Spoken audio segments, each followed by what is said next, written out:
Bruno, tranquilo? Bom demais, ó. Bem-vindos a mais uma live de saúde mental do Instituto Olhos da Almaçã, Clínica Social Jung Brasil. E hoje nós vamos estar falando sobre um tema bem diferente. Nós vamos estar discutindo um tema que perpassa por toda a vivência coletiva da nossa sociedade. Nós vamos estar falando sobre a instituição prisão. Então, conosco está o professor doutor Antônio Lopes. Bem-vindo, professor. Uma honra recebê-lo aqui conosco. Professor. Eu acho que o Antônio travou ali. Tá.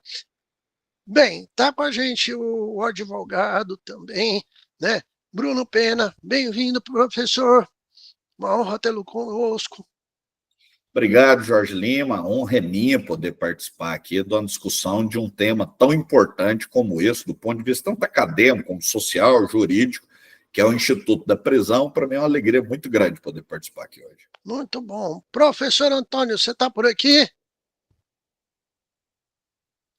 Eu acho que ele travou. Né? Faz parte, coisas da tecnologia. Eu acho que ele deve ter saído para voltar de novo aqui. Exato. Vamos aqui aguardando só. Isso.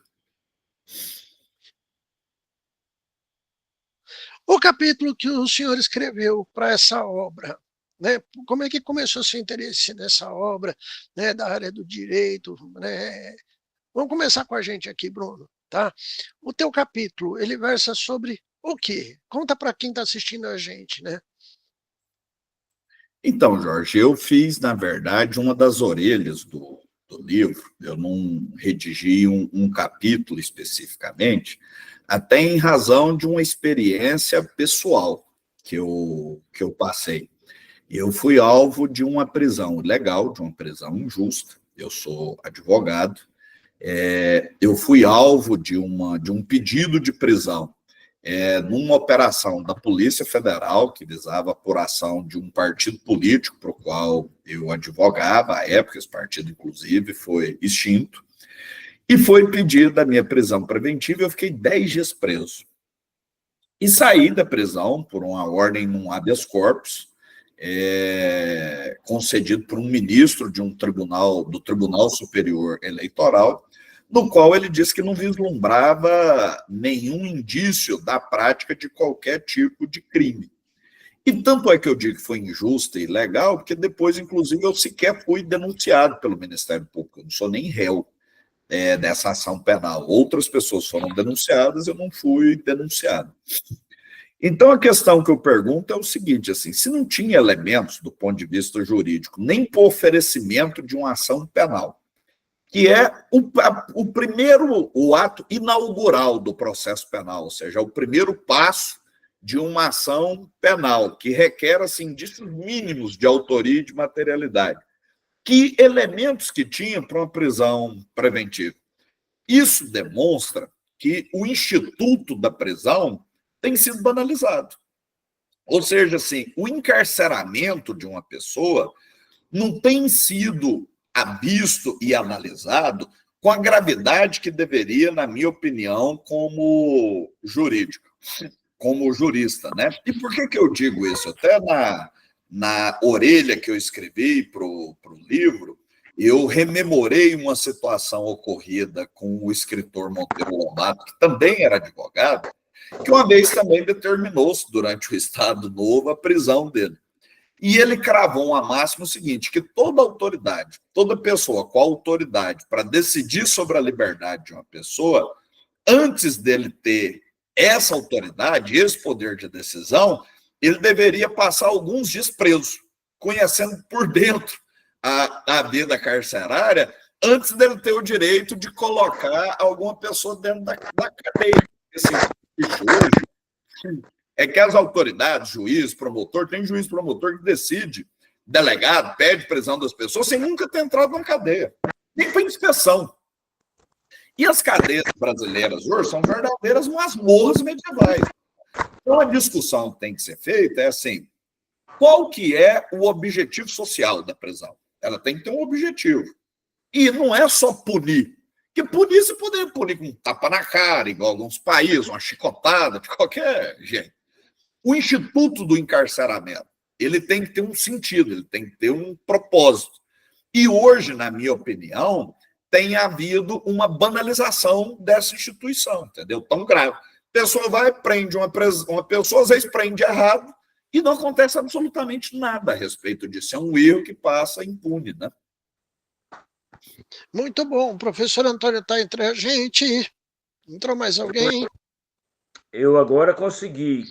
Ah, tá, professor Antônio. Devolvendo aqui a palavra para ti, né? Eu comecei aqui com o Bruno, contando da experiência dele. Experiência fantástica.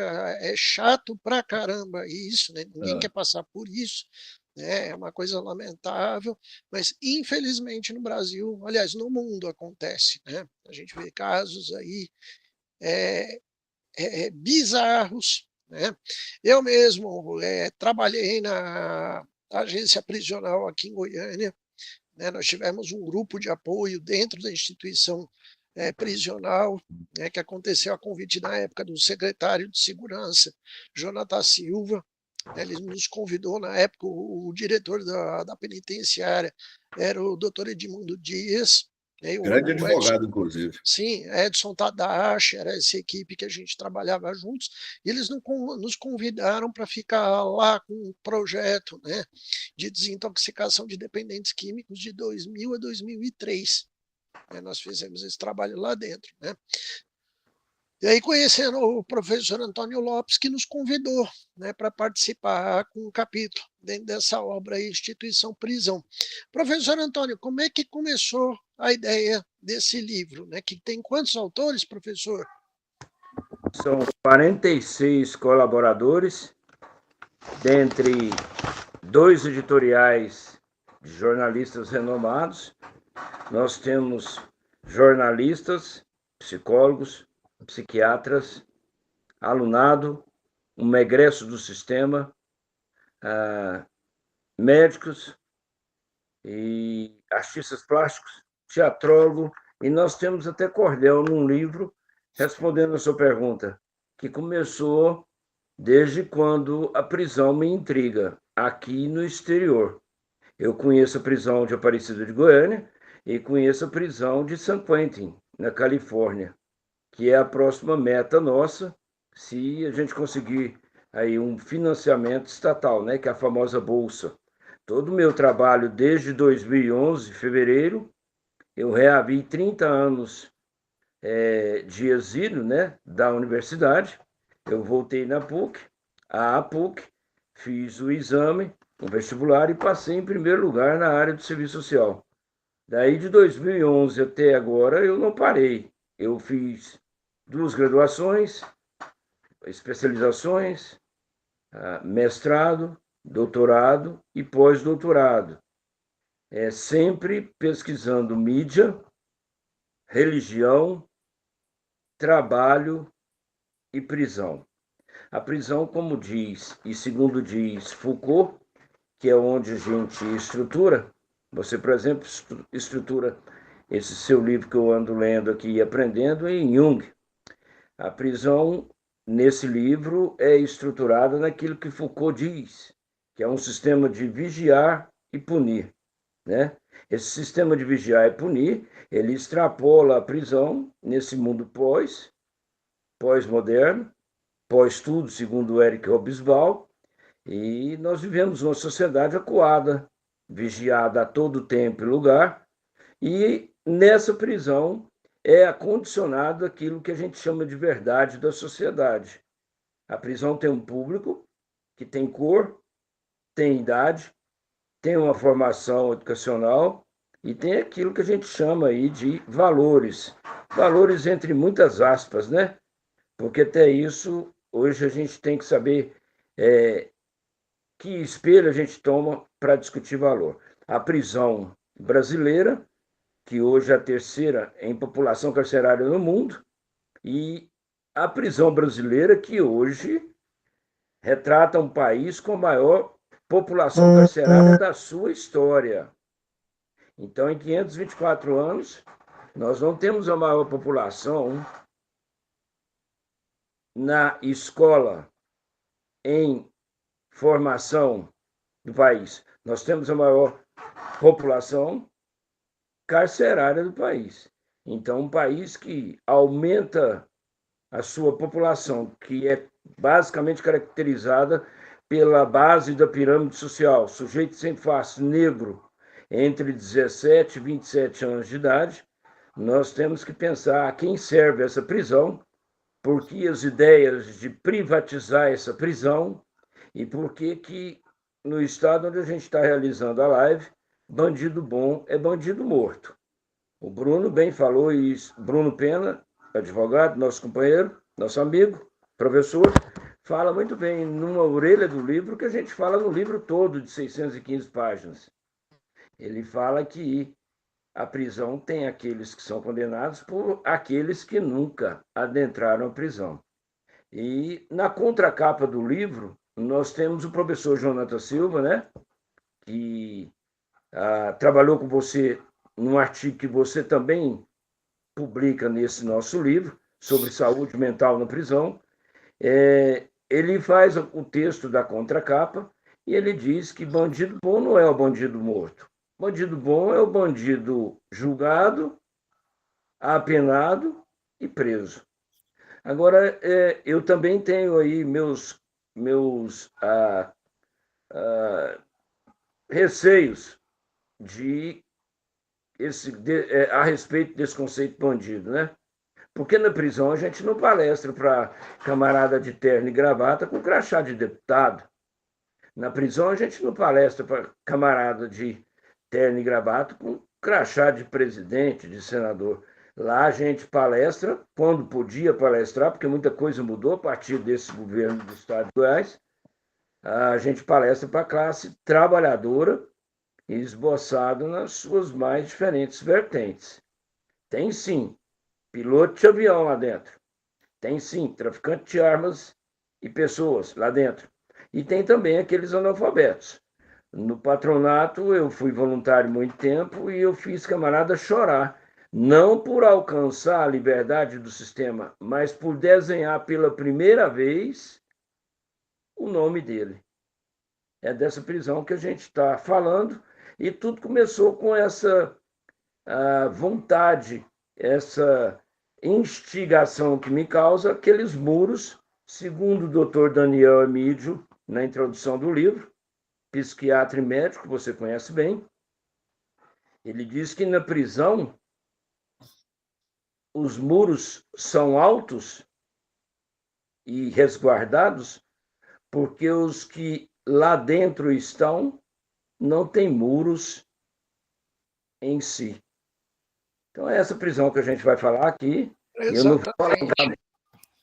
Professor Antônio, eu sempre gosto de falar que todo esse estudo que a gente fez, que inclusive a gente colocou até um capítulo nessa obra aí de 600 e tantas páginas, né? A gente tem, né, um comprometimento claro, né, de hoje até para de redesdobrar o próprio conceito de marginalidade, de uma ruptura da socialização primária. Ou seja, a gente tem uma falha gritante na educação que faz a pessoa entrar, né, no delito. Ninguém entra porque quer somente, você vai percebendo, até que eu não lembro de cabeça, mas a gente vai listando lá os vários itens, dentro de uma pesquisa que nós fizemos, né, dentro da própria instituição prisão, né, quem que é essa população que estava lá dentro. Aí a gente percebia, né, principalmente, uma ruptura, né, em quase todos os casos da socialização primária. Né? E o curioso que me chama muita atenção, né, antes da gente passar a palavra para o motor Fernando Krebs, né, mas é muito curioso como você tem sim um perfil bem distinto, né, de quem que acaba recaindo nessa condição de ficar preso, né?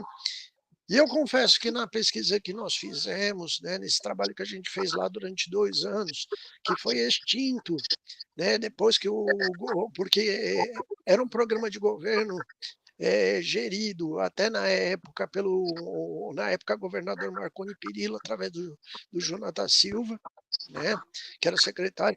Quando o Alcides Rodrigues assumiu, um dia depois ele extinguiu todo o programa, que era um programa não só de tratamento, mas de reabilitação. Né? E me chama muito a condição hoje, né? Você enclausura o indivíduo, né? Você coloca ele lá dentro, mas você não reabilita. E sendo que a gente tem um Estado que fala da urgência de reabilitar. Né? Eu acho isso muito curioso na nossa civilização. Vocês querem comentar isso? E depois passar a palavra para o promotor Fernando Krebs. Quer que a gente fala primeiro ou já vai passar a palavra ao doutor Fernando Krebs? Como ele não falou ainda. Não, eu quero escutar primeiro vocês. Eu quero escutar vocês primeiro, depois a gente passa para ele. Então, o que eu acho? Assim? Eu acho que ninguém nasce criminoso. Embora já houve pensadores que tentaram demonstrar isso, como o italiano Cesare Lombroso, eu acho que ninguém nasce bandido. Não tem como a criança nascer, se olhar o tipinho desse aqui, esse aqui vai ser coisa ruim, esse aqui vai ser bandido. Não tem. Os vários estudos que se tem, psicológicos, sociais, é que o homem e a mulher, a pessoa, acaba se tornando produto do meio social que ela convive. Ela é um somatório de fatores. Um exemplo. Teve um caso famoso que foi o sequestro do ônibus da linha 174. Tem até um documentário a respeito disso, de um rapaz que sequestrou o ônibus, teve até um erro policial, a pessoa foi atirar no sequestrador, acabou acertando a vítima e tudo mais. Aí a gente vai olhar o histórico pessoal daquela pessoa. Ele teve quase que a vida dele toda tutelada pelo Estado. Cresceu em orfanato, depois foi para a FEBEM, tudo mais, saiu, foi fazer um sequestro, acabou praticando um crime que acabou levando a uma vítima, uma pessoa, e acabou morrendo também. O que isso demonstra? Que a existência do processo penal, na minha opinião, demonstra uma falência nossa como sociedade. Ou seja, existe um número muito grande de pessoas que nascem e se tornam criminosos por uma série de falências da nossa sociedade. Tem países com maior número de incidência de delinquência, ou seja, a pessoa se tornando criminoso, outros países com menos índice de delinquência. Aí há quem diga o seguinte: não, mas o sistema prisional não recupera ninguém. E, de fato, na minha opinião, não recupera ninguém, do jeito que é no Brasil, não recupera ninguém. A discussão é a seguinte: o criminoso é irrecuperável? Tem gente que diz que sim. Aí tem um outro filme brasileiro, que eu vou mencionar, que chama O Contador de Histórias. É um filme de 2009, que conta a história de um rapazinho que é o Roberto Carlos Ramos.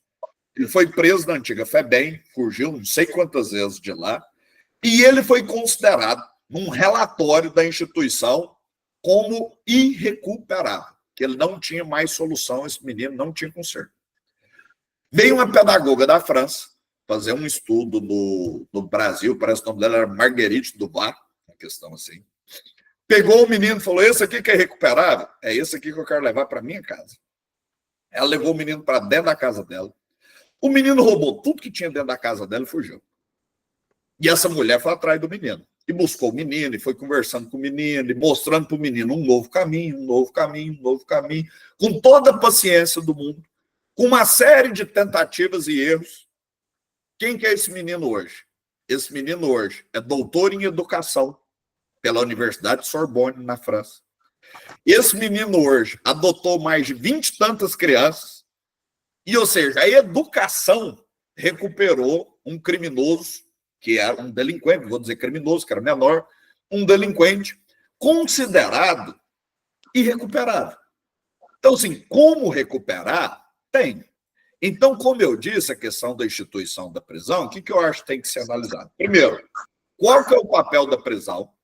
Se ele é só punitivo, se ele é uma ameaça social ou se ele tem que ser também um instrumento de ressocialização, porque, veja bem, hoje o Estado pega, prende uma pessoa, bota ele para a porta da rua para fora, o Estado não tem mais nenhum acompanhamento daquela pessoa. Por exemplo, nos Estados Unidos, a gente até vê em alguns filmes, alguns estados, a pessoa sai do sistema prisional, tem um agente de custódia, um serviço social que acompanha ele depois se ele arrumou emprego, se ele não arrumou emprego, se ele está trabalhando, onde que ele está morando, essa questão toda. Aqui no Brasil, não, ele sai no dia seguinte, ele volta a praticar outros crimes e o Estado não acompanha essa situação. Então, o Instituto da Prisão no Brasil, além dele ter sido banalizado, na minha opinião, ele é um instituto falido, que precisa ser revisto. Do ponto de vista das políticas sociais implementadas no Brasil para evitar que o cidadão venha a delinquir, ou seja, que ele se torne criminoso, como que a gente vai cuidar das crianças desse país para trazê-las para a cidadania, para a educação e não para o crime, a gente disputar as crianças com o crime. Segundo ponto, uma prisão que seja efetiva, ou seja, um processo que tenha efetividade, e uma prisão que depois, o Estado tem um acompanhamento mínimo dessas pessoas para afastar elas da vida do crime, de fato. No Brasil hoje, em vários países do mundo, na minha opinião, a prisão é um instrumento falido da forma como é utilizado hoje. Bom, Jorge. Deixa eu... Sim, pois não, professor. Não, emendando aí na fala do Bruno Pena, ele bate em vários pontos, né? De que se a pessoa nasce ruim ou não. A minha tese de doutorado, eu acuso que levei 4h30 para provar minha tese. O que salva o homem é o dinheiro. De posse o dinheiro no bolso, aí você pode sim escolher as salvações, como eles queriam insistir na arte, no casamento, no teatro, nas viagens e por aí vai.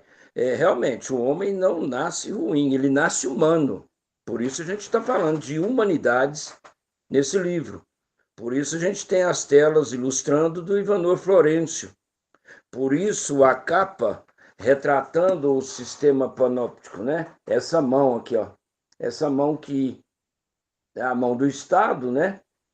Que a tudo e a todos manipula a todo tempo e lugar. A pessoa não nasce ruim, realmente. E se a gente for visitar a vida pregressa, eu acho que é esse mesmo termo, né? A vida pregressa de quem está na prisão é a vida de quem nasceu num país que ainda é, em grande parte, colônia do mundo.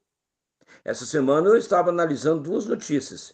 O cardápio do jantar da gestão brasileira com Xi Jinping, presidente chinês. E, por outro lado, o mapa da fome, da pobreza e da exclusão, que é todo localizado na região nordeste do país. Então, o camarada não nasce ruim, ele se torna miserável. É aquilo que o Coutinho, né? Nelson Coutinho trabalha na sociologia, que a gente utiliza no serviço social. O simples fato do camarada nascer, né? Diga-se aí, entre muitas aspas, na base da pirâmide social, já o condena à miséria da razão. Então, lá no seu artigo, Jorge, você cita inúmeras experiências, e essas experiências são retratadas por você enquanto psicanalista e pelo paciente, que no caso é o presidiário.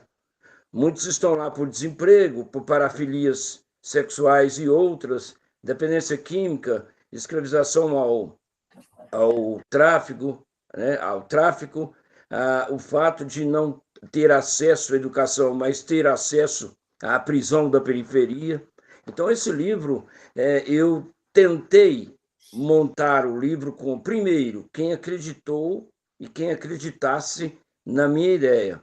E, segundo, eu bato, assim, eu abro um leque de humanidades. O doutor Fernando Krebs, que a gente vai abrir a palavra para ele agora, ele traz também um artigo muito interessante. Ele abre a seção de artigos e ele fala do sistema falido, Bruno, que ele interviu e conseguiu resultados, eu não diria positivos, mas resultados de uma reconstrução. É muito interessante o artigo dele.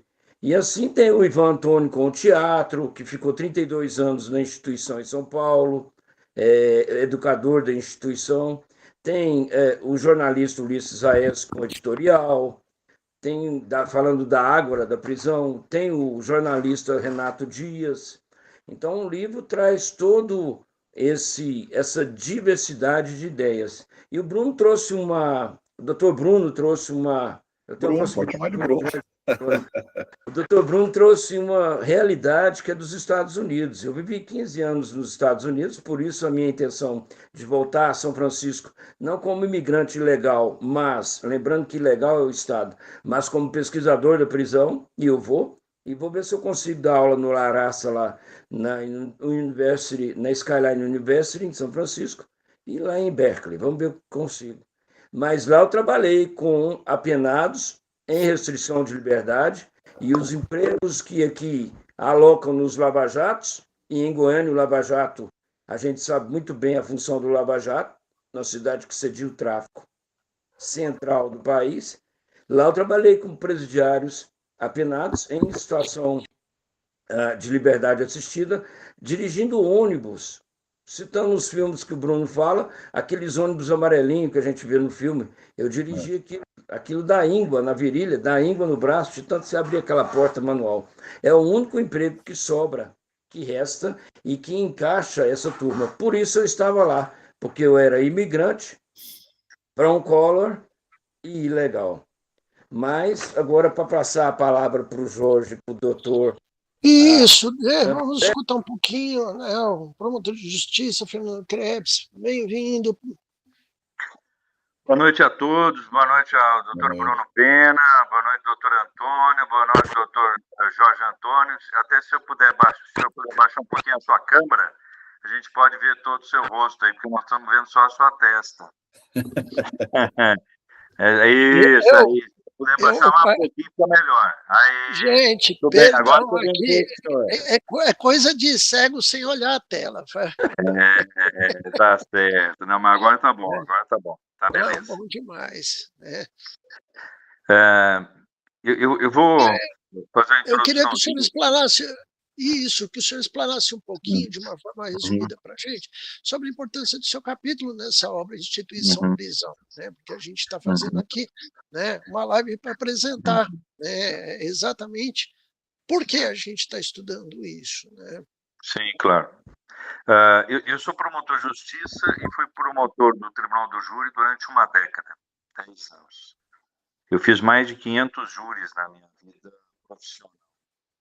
Eu atendi os familiares de vítimas de crime, do crime mais grave que existe, que é o homicídio, porque quando se mata uma pessoa, imagine o doutor Bruno perder um irmão, o doutor Jorge Antônio perder um pai, o doutor Antônio perder a esposa.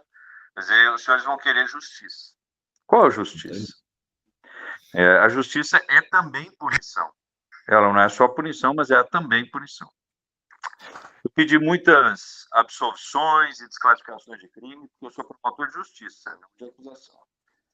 E óbvio que a gente tinha dificuldade de sustentar uma condenação. Sim. O seu áudio está indo e voltando. Tenta ajustar. Vamos ver se melhora. Agora. Então, a gente, quando atendi os familiares de vítimas, né, a gente percebia assim, o desastre que é você ceifar um ente querido. Né? A vítima não é só quem morreu ou sofreu uma tentativa de homicídio, é a família inteira que é vítima. Toda a família morre um pouco junto com o ente querido. Esse é um crime muito grave, mas nós temos aí o estupro, né, que é uma violência enorme. Nós temos tráfico de drogas, nós temos traficante, diversos tipos de traficantes, né? Nós temos uma série de outros delitos de corrupção, né, de desvio de recursos públicos, né? Que nós temos pouquíssimos presos de corrupção no Brasil, né? É uma raridade achar um preso de corrupção. Né? E muitas vezes o crime de corrupção é muito mais grave do que inúmeros homicídios, estupros e etc. Então, nós temos que ver sobre essa ótica também. Agora, é claro que a gente tinha dificuldade de pedir uma condenação para colocar em que presídio? Em que presídio que a gente vai colocar essa pessoa? Crimes existem em todos os países do mundo, de primeiro ao terceiro mundo. Existem em todos os sistemas políticos e econômicos. Nós tínhamos crime na antiga União Soviética, nós temos crime em Cuba, nós temos crime nos Estados Unidos, na Europa, na África, no Brasil, em todos os lugares. Os cárceres mudam. O cárcere europeu é um padrão do mundo. Eu conheci prisão na Espanha, onde fiz o mestrado em combate à corrupção. Desculpem. Que parecia, o presídio parecia aquela célula da Suécia, ela é individual. É aquilo que a nossa lei de execução prevê e não se adequou, né? Porque, na verdade, nós não temos isso, né? Salvo em presídios de segurança máxima, presídios federais de segurança máxima. Nós temos um sistema prisional no Brasil que ele ficou estigmatizado porque ele é muito ruim, ele é horroroso, ele desrespeita o ser humano, a dignidade humana. O promotor de justiça não tem nenhum prazer em mandar um indivíduo para uma situação dessa. Nós não queremos isso. Isso nos agrada. Por isso, enorme o julgo, condenação, muitas vezes por conta das condições carcerárias. Eu, pessoalmente, confesso para vocês que eu não acreditava que fosse possível melhorar o sistema prisional no Brasil e achar que estava a ser esse lixo humano que ele se transformou. E eu conheci o sistema prisional em Goiás de algum tempo atrás, dos governos passados aí, que eram o complexo prisional de Aparecida, ali a penitenciária Aldenir Guimarães, era, na verdade, um depósito de gente. Aquilo era uma coisa horrorosa, degradante. Eu tive a oportunidade de Aldenir Guimarães, toda ela reformada. Ela foi completamente reformada. As celas, elas têm arejamento, elas não são celas suecas, né? Mas comparados com o que já foi, melhorou consideravelmente. Eu vi um sistema prisional superlotado. Receber no complexo prisional, eu participei da inauguração, de 1.600 vagas. Eu desafio qualquer um dos senhores aqui a me dizer quando que aconteceu em Goiás a inauguração de 1.600 vagas simultâneas. 800 na CPP, 800 na POG, na Penitenciária Aldenir Guimarães, cumprimento do regime fechado.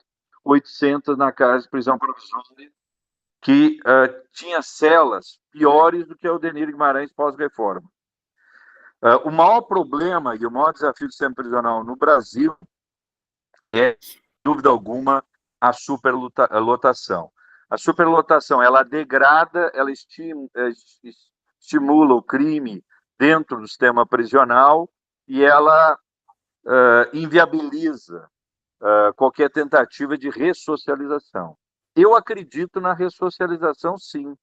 Ela não é só um objetivo da lei de execução penal, ela é algo possível. E eu vi isso. Lá no Complexo Prisional de Aparecida, nós temos o modo de convivência 1, o modo de convivência 2, que eu participei e fiscalizei a sua construção, não é? Onde o cidadão tem pequenos quartos, sem grade, com janela e porta, com lavanderia coletiva, com TV, com ventilador, não é? Onde estão segregados, separados os detentos que trabalham dos que não trabalham. Eu conheci uma unidade chamada Embalo, aliada à Ering, né? Que é uma empresa afiliada à Ering, que tem a maior produtividade da Ering no Brasil. Ela fica dentro da cadeia, dentro da casa de prisão provisória, e é administrada por uma mulher. Promotor, Tem um ponto aqui que me chama muita atenção, que na época que a gente fez a nossa pesquisa, e nós fazemos o atendimento lá, que foi de 2000 a 2003, né? Me chamou muito a atenção a condição do trabalho, Uhum. né? Porque na época a gente percebeu que era em torno de 10 ou 15% só dos detentos que trabalhavam. E me Sim. chamou a atenção a queixa de vários falando, olha, eu quero trabalhar, eu não quero voltar para a rua sem trabalhar, porque não vou reabilitar. Né? Mas isso era muito limitado. As vagas de trabalho eram muito pequenas lá dentro. Né? Doutor Jorge, o senhor Como é conheceu que você percebeu isso? um sistema horroroso, muito ruim, péssimo, muitíssimo mal administrado e sem investimentos. Eu conheci esse sistema até antes desse período e conheci o sistema depois de 2019. Né? Esse sistema melhorou consideravelmente a partir de 19, não é? Também com a quantidade de vagas de trabalho. É claro que ainda está aquém do ideal, não é? Mas tem crescido. Não só as vagas de trabalho, doutor Jorge, também as vagas para o estudo. A mesma escola que o Estado tem na rua, ele tem lá dentro. Foi toda ela reformada. Ela tem data show, né? Ela tem aquela tela que é sensível ao toque, que você passa ligado à internet, né? Que é um quadro branco na internet que na escola, que na faculdade da minha filha, de medicina em São Paulo, não existe. E que nas escolas particulares de Goiânia, provavelmente também não existe. Tem lá dentro o mesmo quadro. Não está em todas as salas, está numa sala específica, né? Com ar-condicionado, entendeu? E eu participei de uma recentemente de cerca de 20 e poucos mil detentos no sistema prisional em Goiás. Tivemos cerca de 4 mil prestando aí o Enem e o Enseja, não é? Que é para o ensino fundamental. Nós temos que continuar fazendo crescer esses percentuais. Eu conheci também, em nível nacional, o sistema do Maranhão, que melhorou muito, e é um estado extremamente pobre, o Maranhão. Eles conseguiram fazer a revolução no sistema prisional no Maranhão. No Maranhão. Não é São Paulo, não é Rio de Janeiro, é Maranhão. Não é? Eu conheci também um presídio feminino no Espírito Santo, perto de Vitória, também muito bom. Então, existem algumas experiências boas. Eu acho que Goiás, ele investiu no sistema, recuperou, reformou unidades. É claro que está longe do ideal, mas se caminhou muito e se mostrou que é possível, sim, se dar condições dignas ao detento, se oportunizar vagas de trabalho. A atual Diretoria-Geral de Polícia Penal, ela prevê a criação de mais 800 vagas de trabalho no Complexo Prisional de Aparecida. A Salo está lá. Só a Salo já ofereceu mais 1.000 vagas para o Estado, além das existentes. Então, tem saída no fim do túnel, né? E não é o trem indo no sentido contrário. Se houver uma gestão técnica do sistema prisional, uma gestão preocupada em combater o crime dentro do sistema prisional e a corrupção, que são males que se espalham em todo o Brasil, o sistema é muito corrupto. É por isso que ele é ruim, ele é ingovernável. Vide o Rio de Janeiro, que é um bom exemplo disso. Esse é um sistema falido. Então, se você combater o crime, retomar o sistema prisional, reformar unidades, ampliar o número de vagas, fornecer assistência médica, fornecer vagas de trabalho, fornecer vagas para a educação, inclusive, não é, com a remissão através da leitura que nós implementamos lá e conseguimos a doação de 15 mil livros do Estado, 3 mil livros da Prefeitura, não é? Com certeza você melhora aquela situação e permite que o indivíduo que trabalha na sala, por exemplo, ele sai de lá empregado pela empresa. Não é? E que o empresário que fornece vaga, ele não paga INSS, ele não paga FGTS, ele não tem o passivo trabalhista, para ele é um grande negócio. Nós temos é que estimular que empresários e empresas entrem dentro dos presídios e ofereçam vagas, qualifiquem essas pessoas para que elas, ao saírem do sistema prisional, não voltem para ele, não voltem a delinquir. Deixem de estar à margem da sociedade e permitir também que esse indivíduo que está trabalhando lá possa sustentar a sua família. Porque nós chegamos a fazer um Natal junto aos familiares dos presos. Quem é o familiar do preso? É um indivíduo, é lumpesinato, é um indivíduo que está na margem da sociedade, também abandonado, pobre miserável, né? É claro, eu penso assim, o sistema econômico, político, ele contribui para a produção do crime, né? Da massa que acaba cometendo crimes, enfim. Mas crime você vai ter no mundo inteiro, você tem no mundo inteiro.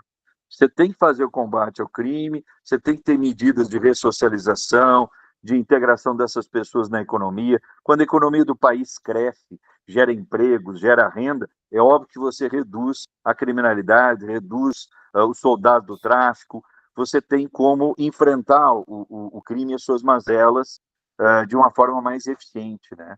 Isso é evidente. Mas a gente tem que ter um sistema prisional minimamente digno. Até porque quem está preso no sistema prisional brasileiro, de modo geral, hoje, é quem cometeu, é quem está no regime fechado, quem cometeu crimes acima de 8 anos. Né? Porque o restante, o grosso das pessoas que estão cumprindo pena com tornozeleira eletrônica, né? Mesmo aquele que praticou um homicídio simples, de regra ele vai estar com a tornozeleira eletrônica. Nós não temos hoje um presídio semiaberto em Goiás que permita o indivíduo trabalhar durante o dia, como tem em São Paulo e outros estados brasileiros, e que é necessário para complementar o sistema. A gente até pode dizer, o cidadão em regime aberto não tem por que ir para a casa do albergado, ele pode cumprir com tornozeleira. Mas há um meio termo entre o regime fechado e aberto, um sistema, um presídio de sistema aberto, onde o indivíduo passa e cumpra lá a sua pena. Então, essa é a visão que eu tenho. Eu acho que hoje a gente pode ter soluções de sistema prisional, falta vontade política, falta querer fazê-lo. Né? E acho que tem contribuído no sentido de mostrar que há um caminho a seguir. Não quer dizer que o sistema nosso seja uma maravilha, um espetáculo. Ele é muito melhor do que a porcaria que já foi. Aliás, era horroroso, porque era um sistema onde se vendia tudo. Vendia vaga, vendia droga, veio fazer churrasco, comprava funcionários públicos, etc. e tal. Hoje, isso acabou, pelo menos, no atacado, como a gente via comumente. É isso. Doutor Jorge? Maravilha. Né? Eu acho interessante. Sim. Doutor Jorge, faltam 10 minutos. Sim, né? Vamos tentar esticar um pouquinho, Guilherme, tá? O que eu acho interessante, até estava assistindo aqui uma minissérie com a minha esposa, né, que retrata muito um pouco disso que a gente está conversando. Vocês assistiram Os Quatro da Candelária? Não. É muito interessante que mostra a criança, mostra a situação da chacina da Candelária, mas mostra os meninos de rua. Pessoas que foram apartadas da sociedade, que não tem outra opção a não ser morar na rua. Que alguns são mortos e outros vão para dentro da penitenciária. E eu sempre gosto de falar, por que a gente, a sociedade deixou à margem? O que cada um de nós poderia ter feito para não deixar aquilo acontecer? E é chocante, é uma minissérie, acho que são 4 episódios. Eu recomendo também, doutor Bruno, eu acho que vale a pena para a gente refletir quem é essa população. Eu, particularmente, acredito que sim, há reabilitação, eu acho que tem tratamento, tem capacidade, tem acompanhamento, tem educação, tem a parte psicológica que pode reverter, sim. E a gente vê isso aqui na clínica social. De chegarem pessoas que a própria escola fala, olha, esse menino não tem jeito, ele tem TOD, é transtorno opositor desafiador, e aí você percebe a sociedade fazer um papel perverso de não olhar para essa pessoa, de não dialogar, de simplesmente estigmatizar e falar, olha, não quero lidar com isso. até chegar nas situações extremas, né? Mas eu quero muito passar para vocês aqui nesses minutos finais, né, pensando nesse trabalho magnífico, né, que o professor Antônio nos propôs a todos de participar, né, o que a gente pode fazer para não chegar nessas situações extremas? Porque a gente fala, né, dessa pessoa que está na classe E social, mas hoje uma parte da nossa população, né, de várias classes sociais, também não tem a socialização primária. A gente está vendo aí hoje a marginalidade, né? E tá nas universidades, está no crime organizado, está dentro de condomínio fechado. Né? E aí? E como lidar com isso para que as pessoas tenham mais princípio de realidade, mais vivência de empatia, mais capacidade de interação com as coisas da vida para falar, olha, eu não preciso ir por esse caminho. Porque eu fico muito assustado, pessoal, quando eu vejo hoje um dado estatístico trazido pelo nosso IBGE, quando fala que 1 a cada 4 jovens do Brasil está na evasão escolar. Eu fico muito assustado quando eu vejo uma notícia que me fala de jovens coaches aí, que com 12 anos de idade, falando, eu não vou estudar, eu não vou fazer faculdade porque eu sendo influencer vou ganhar muito mais dinheiro. Porque é esse pensamento mágico, mítico, né, do gênio da lâmpada, que você vai lá e esfrega na lâmpada, eu fico rico da noite para o dia, que fomenta também a condição da corrupção, do vale tudo, do sou mais esperto que todo mundo, né, e que acaba, invariavelmente, em situações que chegam nisso. Né? Eu queria que vocês comentassem um pouco disso, né? Porque no Brasil a gente está com em torno de 28 milhões de jovens, né, na evasão escolar. E como é que a gente pode reverter para não precisar, né, chegar nesse outro extremo que a gente está vendo, né? Outro dado horroroso, que eu peguei só para a gente complementar antes de vocês comentarem, não sei se vocês viram também, saiu semana passada, né, vários jovens parando a universidade, porque o dinheiro que ele pagava a mensalidade, ele está na aposta eletrônica. Eu falo, meu Deus. Eu acho que a gente está vendo a quarta trombeta, né, dos anos do Apocalipse. Né? Mas, né, se a gente desfaz da educação, sobra o quê? Eu queria que vocês comentassem um pouco disso. Né? O que que nos aguarda? Eu sou fã do Brizola e do senador. Depois Darcy Ribeiro. Darcy Ribeiro, isso. Darcy Ribeiro. O que eles fizeram na educação do Rio de Janeiro é fantástico, só que isso parou, né? Com a construção do CIEP, são escolas de qualidade, investimento nos mais pobres, nos marginalizados. A educação deles tem que ser melhor, os professores têm que ser melhores do que o restante dos estudantes, né? Então, o investimento maciço em educação, ele é absolutamente libertador, fundamental para o futuro do país. Nós temos uma sociedade extremamente doente, né? Onde as pessoas são individualistas, egoístas, onde existe uma fissura pelo dinheiro, pela riqueza, né? É o mundo dos coaches, né? E dos celulares, né? E a humanidade, ela está ficando à margem, né? E a educação, o processo de educação, ela combate isso tudo, ela promove a socialização, ela promove a consciência, a reflexão, ela traz o aluno, a escola, essa lousa, né, para tornar a aula mais interessante, para que esse aluno não saia de lá, para que ele possa assistir ali um vídeo, uma música. A escola integral é fundamental para que esse rapaz ou menina possa ter acesso à música, possa ter acesso ao teatro, à dança, possa desenvolver os seus potenciais, as suas habilidades. Todas as escolas deveriam ser em tempo integral, né? E mais do que em tempo integral, ter qualidade, que sejam realmente encantadores, né?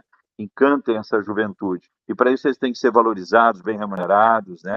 mas não é e bem isso que a gente vê, né? Tem visto uma educação cada vez mais claudicante, a gente vê São Paulo querendo privatizar a educação, a gente viu e combateu isso, né, que queriam para o Oeste, né? E a gente vê ainda professores que não são devidamente remunerados, apoiados, não se dá os meios adequados. A sala de aula, eu fui professor durante 15 anos, ela tem que ser encantadora, tem que ser mágica, ela tem que encantar os alunos, ela tem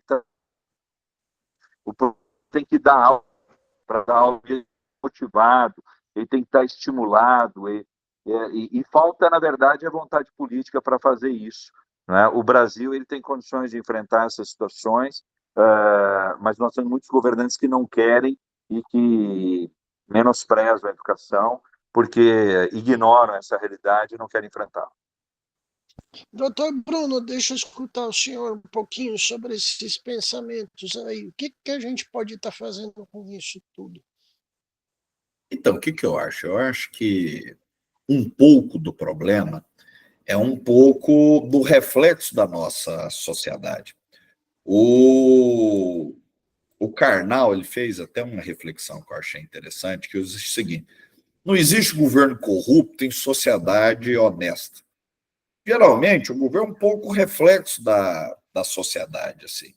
E existe uma inversão de valores na sociedade. Hoje, a gente chegou ao cúmulo de ter que defender a importância de um pensador como Paulo Freire nos tempos atuais. Chegou-se a discutir, nos tempos atuais, se a Terra é plana ou não. Chegou a se discutir se tem que tomar vacina ou não. Eu lembro que na escola, quando eu tomei conhecimento na história da revolta da vacina de tempos atrás, eu pensei, gente, mas como que o povo era estúpido a esse ponto de se revoltar contra a vacina? Era para salvar a vida. E eu vi isso na minha realidade do meu tempo. Entendeu? Eu falei assim, gente, eu vou ter que explicar para os meus netos, para os meus filhos, a imbecilidade desse momento, entendeu? Então a gente vive um tempo que o valor de uma pessoa é medido pelo que ela tem. Não é pelo que ela sabe, não é pela diferença que ela faz na vida das pessoas, entendeu? Então, numa sociedade que o valor de uma pessoa é aquilo que ela tem, e numa cultura do dinheiro fácil, abre espaço para quem? Para o coach que te ensina como ficar rico do jeito mais rápido possível. Abre espaço para o jogo de azar, que a pessoa quer ficar rico sem ter que trabalhar, sem ter que se qualificar para isso, e abre espaço para a criminalidade. Porque, de fato, a gente tem alguns crimes que existem em todo tipo de sociedade e em todo tempo são crimes passionais, crime violento. O cara fica com raiva de uma pessoa, vai lá, mata a pessoa, ou ele é traído, mata a companheira, agride uma pessoa, sai em vias de fato. Isso é um pouco assim dos desequilíbrios das emoções humanas, vamos dizer assim. Agora, o que a gente tem vislumbrado no sistema penitenciário é que uma parte significativa das pessoas que estão encarceradas são pessoas ligadas a crimes, vamos dizer assim, patrimoniais. Não estou falando de roubo, furto, mas é tráfico. O cara começa a traficar por quê? Porque ele vê uma oportunidade de ganhar um dinheiro fácil. Ele vê aquilo como a prática de um comércio ilegal, vamos dizer assim. A pessoa que tem um outro valor, que tem uma outra oportunidade na vida, dificilmente entraria na vida do crime. Aí pode falar, não, mas tem gente que é de vida boa e tudo mais. Tem aquele filme lá, Meu Nome Não é Johnny, que era um rapaz de classe média que vai para o tráfico e tudo mais. Existe. Mas o que a gente vê é que o grosso, a maioria, vem de pessoa sem oportunidade, que vê na prática criminosa uma oportunidade. Não estou falando que o criminoso é uma vítima da sociedade, não estou dizendo isso. O que eu estou falando é que as condições sociais de desigualdade tão gritantes, elas favorecem a pessoa a ingressar na vida do crime. E depois que ela ingressa na vida do crime, para ela sair é muito difícil. O doutor Fernando Krebs citou aqui uma experiência que eu também concordo, que é sensacional, porque naquela perspectiva que eu abordei no início, que a pessoa é produto do meio social que ela vive, que o Brizola pensou com Darcy Ribeiro? Já que eu não consigo agora mudar a realidade social de todas as pessoas, eu vou mudar a realidade do dia da criança. Então, em vez da criança ficar o dia todo na favela, tendo contato com traficante, às vezes com um padrasto bêbado ou pai que bate nele, de violência doméstica e tal, vou trazer ele para a escola, vou colocar ele aqui para praticar esporte, ter contato com música, com arte, com cultura, e vou introjetar nele outros valores, outra situação, para a pessoa dar valor na cultura, na música, na arte, que, como disse o Paulo Freire, a educação ela não muda o mundo, ela muda as pessoas. As pessoas vão mudar o mundo. Enquanto a gente continuar com a internet trazendo muita informação, mas trazendo muita desinformação, é só a gente olhar a análise de dados. Assim, o grosso dos acessos na internet é para acesso de pornografia, de cultura inútil. Então, assim, a internet democratizou muito a informação, mas democratizou muito a desinformação também. Fake news passou a correr e teve uma série de pessoas sem qualquer informação discutindo todo tipo de assunto na internet. Eu sou de uma época que, para a gente fazer trabalho na escola, a gente tinha que buscar uma Barça, que era um negócio caro pra caramba, a gente tinha que ir numa biblioteca pegar uma Barça para ir procurando um livro para poder responder alguma coisa. Hoje tem uma geração que nunca abriu um livro na vida, tudo no computador, tudo no celular. Então, eu acho que, assim, nem tudo está perdido.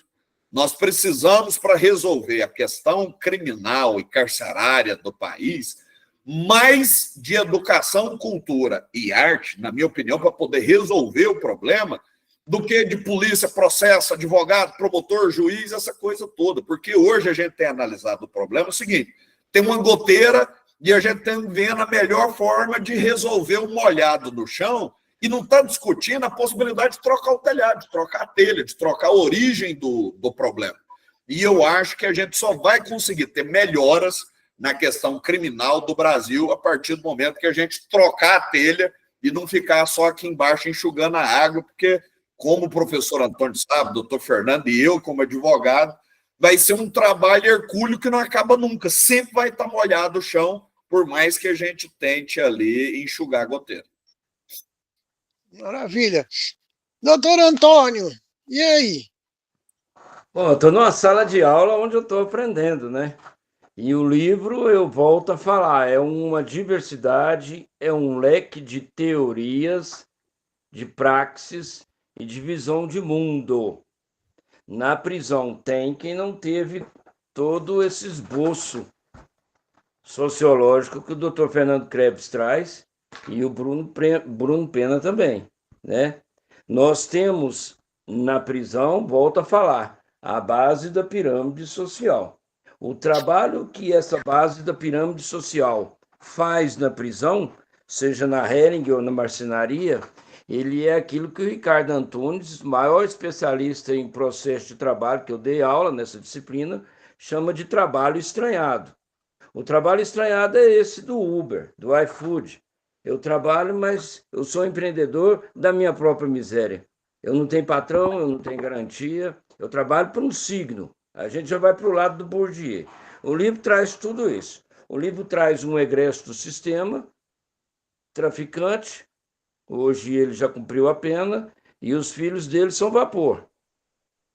Isso não é em Nova York, não, é na minha rua, atrás do Buriti Shopping.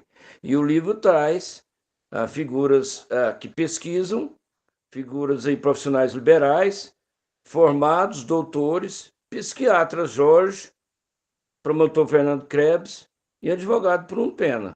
Então, eu acho que nessa minha proposta de fazer um apanhado de estudos da graduação, do mestrado, de várias especializações, da praxis que eu tenho aqui no exterior.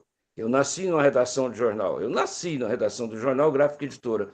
Então, eu tenho uma certa leitura, sou revisor de uma editora aí que é uma das maiores do país hoje, então tenho uma certa leitura de A a Z, e isso não me coloca de maneira alguma acima de ninguém que está no livro. Por que eu cito o egresso do sistema? É porque o livro é isso. O livro é uma diversidade de ideias. A prisão existe porque não existe num país colônia, num país colonial, a proposta de emancipação da classe operária. O Bobbio fala: a liberdade e a igualdade dos homens não são um dado de fato. A gente tem muito dado, mas a gente não lembra que esses dados são consequência, né? Então ele continua: a liberdade e a igualdade dos homens não são um dado de fato, mas um ideal a perseguir. Não são uma existência, mas um valor. Não só um ser, mas um dever ser. A prisão ela é uma arena paradigmática, é uma manchete histórica num país chamado Brasil, e é por isso que a gente reuniu 46 colaboradores para montar essa escrita de 615 páginas. Nós vamos falar de guerra cultural, do neoliberalismo predador, do terrorismo doméstico, do negacionismo citado pelo Dr. Bruno, do escravismo virtual e presencial, da violência simbólica. Existe uma violência simbólica, tanto em desfavor da população por parte dos personagens, dos coaches citados aí nas redes sociais, e existe uma violência simbólica mais ainda com quem está intramuros. Existe um projeto autoritário que ataca o que o professor e o promotor Fernando Krebs falou, o professorado. Nós somos mal remunerados, nós fazemos um trabalho estressante, estressado, e eu vejo, com muito respeito e entre aspas, uma má formação desse professor, que me permitam aqui, senta na mesa e vai contar caso. Quando o professor dá aula, ele tem que dar aula ao show. É o que os palestrantes aqui da live acabaram de falar. E existe, para além disso, uma despolitização do próprio professor e de um país inteiro, que é o que a gente chama de polis, né? Em cada polis, a sua realidade cultural, socioeconômica e política, né? Aí a gente vai falar de afeto, de nação fraternal, de Deus, pátria, família e liberdade. Existe, doutor Fernando sabe, o Bruno também sabe, na prisão existe um fenômeno. Quando, na palestra, o pastor pergunta quem quer ser salvo, não fica uma mão para baixo, todo mundo levanta a mão. E aí eu já entrava na mesma palestra perguntando para eles: por que é que não tem ninguém aqui com crachá de autoridade? O camarada, para ser salvo, ele tem que nascer num berço.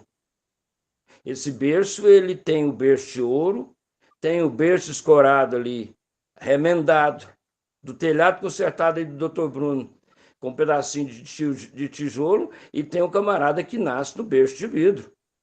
Duas crianças nascem no Brasil no mesmo país, no mesmo instante e locais diferentes. Um nasce no condomínio, que eu chamo de aquário social, outro nasce na boca. Então, nós temos um cemitério na saída de Goiânia que tem mais de 3 mil corpos enterrados em idade de 11 a 20 anos de idade. Isso é guerra civil, é a guerra do tráfico. Então, um livro, para não estender muito, ele adentra toda essa questão que foi falada aí, que a gente não quer só trabalho, a gente quer trabalho, comida, lazer, aquela música do Titãs, né? Diversão e arte. Não é isso? E diversão e arte, que são direitos estabelecidos na Constituição, que é copiada no mundo todo, nos seus artigos 5º e 6º. Então, eu fico super satisfeito, agradecido ao Jorge, ao Dr. Bruno Pena, ao Dr. Fernando Krebs, que estão dando um start na discussão desse livro, que com certeza promete muito debate, muita leitura, muita análise e muita crítica, porque o livro traz, volto a afirmar, diferentes visões de mundo, diferentes classes sociais, diferentes religiosidades, diferentes lugares. Nós temos pessoas de Roraima, Estados Unidos, Rio de Janeiro, Bahia, Goiânia, enfim, nós temos um leque de expressões da pirâmide social. Por que não a escola integral citada aqui na live por todos os participantes? É porque existe um projeto, e esse projeto é colonialista, E esse projeto é elitista.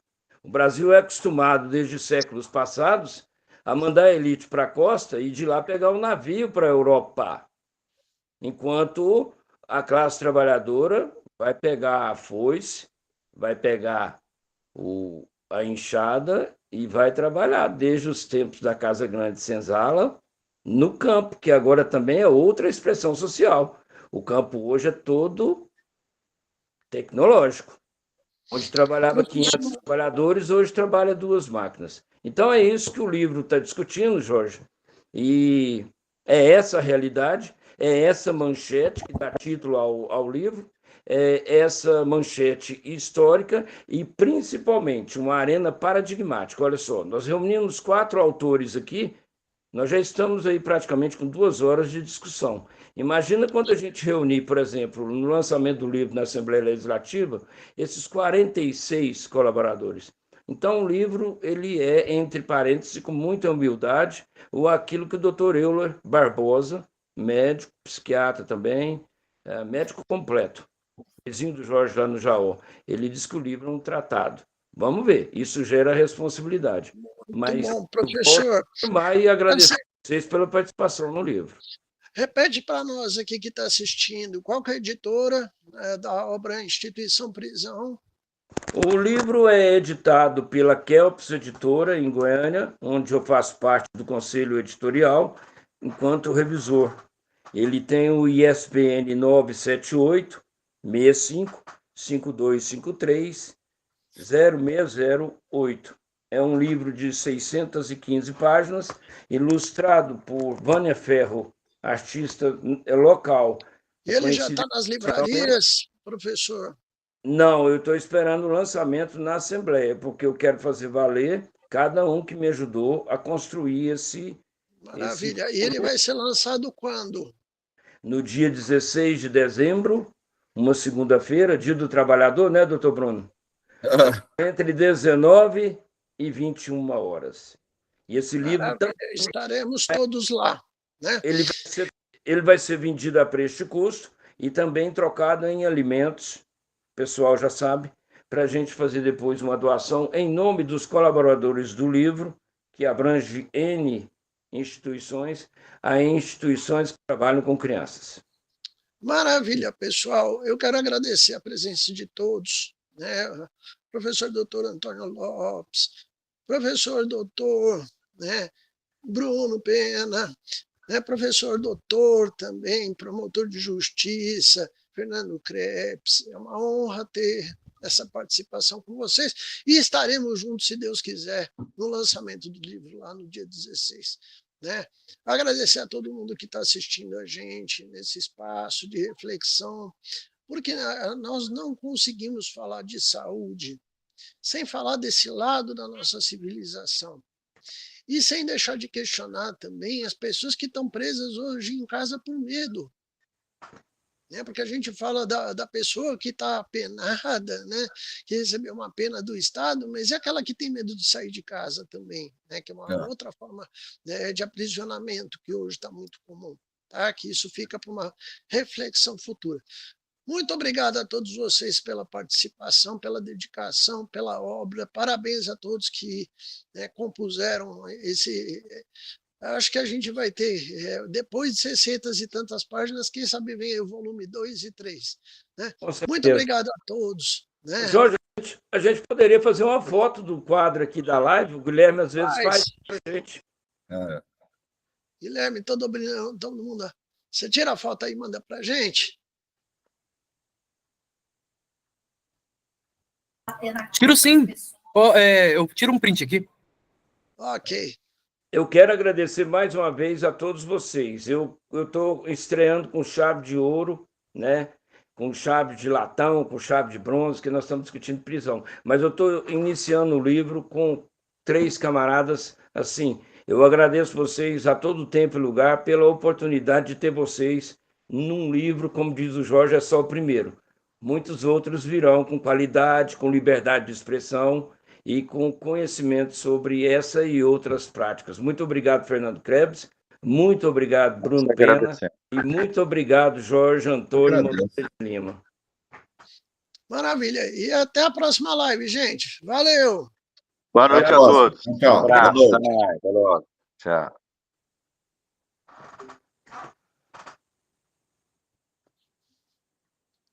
Guilherme, você encerra a gravação? Valeu. Tchau, tchau. Jorge,